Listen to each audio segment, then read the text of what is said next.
मैं आपको आँख और पेट की कथा सुनाने जा रही हूँ। सभी मनुष्यों में दो तरह की बीमारी है, आँख की बीमारी और पेट की बीमारी। आँख की बीमारी क्या है? इस दुनिया में एक अंधेरा सबकी आँखों में छाया, जिसके कारण जूझ पड़े नहीं, कौन हूँ मैं, कहाँ से आया। कौन दिशा को जाना मुझको, जिसको देख मैं ललचाया। कौन है मालिक इस दुनिया का, जिसने रची है यह माया। और पेट की बीमारी क्या है? इस दुनिया में एक कूप है, जिसका पार कोई न पावे, जिसको भरने कारण प्राणी देश दिगंबर को जावे। दीन भये पर घर में जाकर सेवा कर कर मर जावे। भजन ध्यान चिंतन ईश्वर का, जिसके कारण बिसरावे। इस विषय में एक कहानी है। एक वैद्य थे, जिनके पास एक रोगी पहुंचा। उसने वैद्य से कहा कि मेरी आँखों में बड़ी पीड़ा हो रही है और पेट में भी पीड़ा हो रही है। वैद्य ने उसको लिटाकर उसका पेट देखा और आँख देखी। इतने में एक दूसरा रोगी आया। उसने भी कहा कि मेरी आँख में और पेट में बीमारी पीड़ा हो रही है। वैद्य ने विचार किया कि यह कैसी हवा चली है, सबको एक ही बीमारी। वैद्य ने दोनों रोगियों के लिए अलग अलग दवा लिख दी और कहा कि कंपाउंडर से दवा ले लो। कंपाउंडर ने दोनों की दवा की दो दो पुड़ियाँ बनाकर दे दी, एक आँख के लिए और एक पेट के लिए। वैद्य ने समझा दिया कि देखो, यह आँख में डालने की पुड़िया है, इसको रात में सोते समय आँख में डालना और बार बार पलक झपकाना, जिससे आँखों से गरम गरम पानी निकल जाएगा, फिर सो जाना, इससे आँख ठीक हो जाएगी। यह दूसरी पुड़िया पेट के लिए है, इसको एक पाँव जल में डालकर आग पर रख देना। जब जल कर एक छटांग रह जाए, तब यह काढ़ा छान कर पी लेना, इससे पेट ठीक हो जाएगा और दस्त लगने से आँखों में भी लाभ होगा। दोनों रोगी दवा लेकर चले गए। घर जाकर एक रोगी ने तो ठीक वैसा ही किया जैसा वैद्य ने कहा था। आँख की दवा आँख में डाल दी और पेट की दवा पेट में, परंतु दूसरे रोगी ने पुड़िया उलट दी। उसने पेट की दवा आँख में डाल दी और आँख की दवा पेट में डाल दी।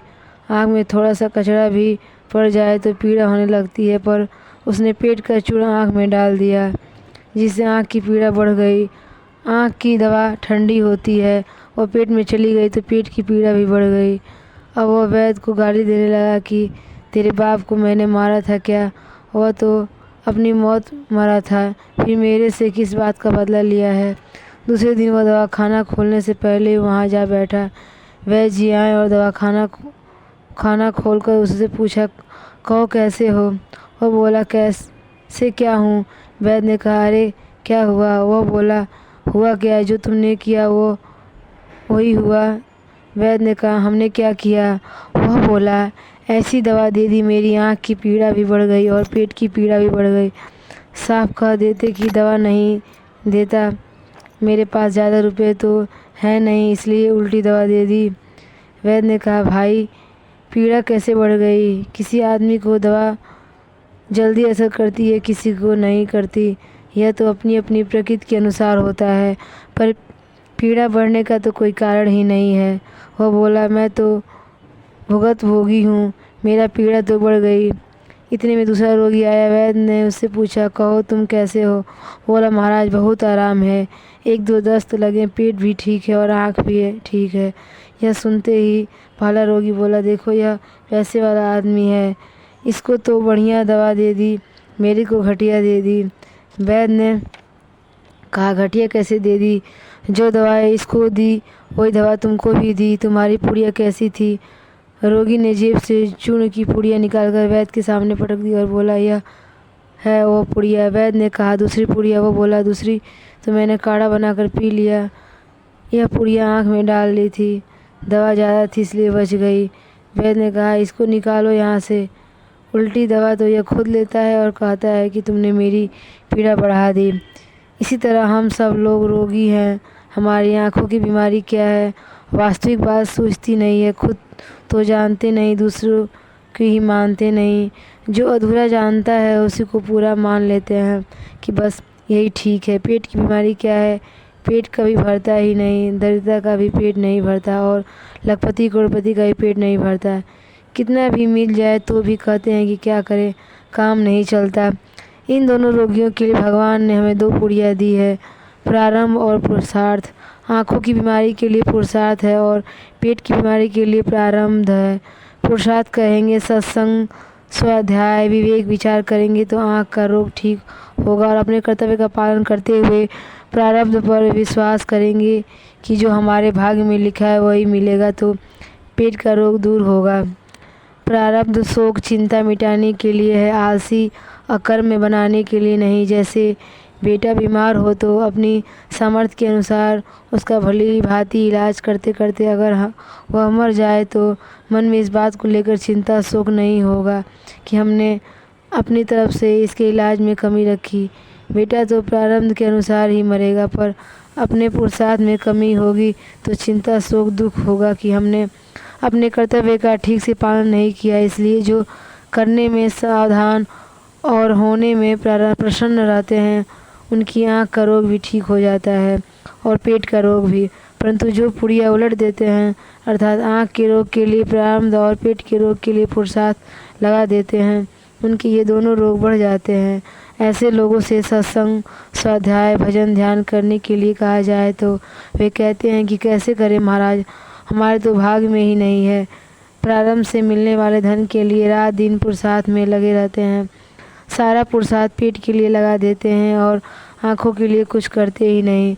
भगवान का नाम लेने के लिए कहो तो कहते हैं ये नाम कैसे लें, मुख में 100 मन का ताला लगा है। नाम लेना हमारे भाग में लिखा ही नहीं है। भगवान की ऐसी ही मर्जी है, हम क्या करें, हमारा क्या दोष है। अनुकूल या प्रतिकूल परिस्थितियों का प्राप्त होना प्रारंभ के अधीन है और प्राप्त परिस्थितियों का सदुपयोग करना पुरुषार्थ के अधीन है। इसलिए कर्तव्य पालन, सत्संग, स्वाध्याय, भजन, ध्यान आदि करने में तो मनुष्य स्वतंत्र है, पर धन कमाने में स्वतंत्र नहीं है। मनुष्य यह नियम तो ले सकता है कि मैं रोज़ाना इतनी माला जप करूँगा, इतनी स्वाध्याय करूँगा, पर यह नियम नहीं ले सकता कि मैं रोज़ाना इतने रुपये कमाऊँगा। कारण कि भजन ध्यान आदि करना पुरुषार्थ के अधीन है और रुपये कमाना प्रारब्ध के अधीन है। परंतु जहाँ पुरुषार्थ लगाना चाहिए वहाँ प्रारब्ध लगा दिया जाए और जहाँ प्रारब्ध लगाना चाहिए वहाँ पुरुषार्थ लगा दिया जाए। इससे दोनों बीमारी बढ़ गई। पेट की बीमारी बढ़ने से जीवन निर्वाह का खर्चा बहुत बढ़ गया।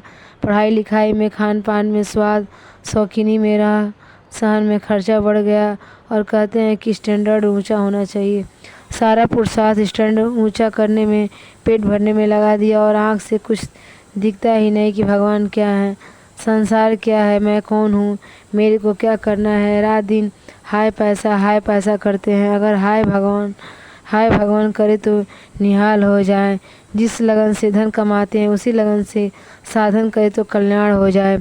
परंतु साधन की यह दशा है कि नित्य नियम पूरा हुआ तो सोचते हैं कि आज की आफत तो मिटी, माला पूरी हुई तो मानो जेल से छूट गए। दुकान में रोज़ 100 रुपये कमाते हैं और वे 100 रुपये अगर सुबह ही पैदा हो जाए तो दुकान दिन भर खोलकर बैठे रहेंगे, पर जब पूरा हो जाए तो माला लपेट कर रख देंगे। यह क्या है, यह उल्टी पुड़िया ले ली। इसलिए जो मिला है उसमें संतोष करो, जो नहीं मिला उसकी कामना न करें। अपने कर्तव्य का तत्परता से पालन करें, दूसरों की सेवा करें और भगवान का भजन स्मरण सत्संग स्वाध्याय करें। जो आँख की पीड़ा भी ठीक हो जाएगी और पेट की पीड़ा भी ठीक हो जाएगी।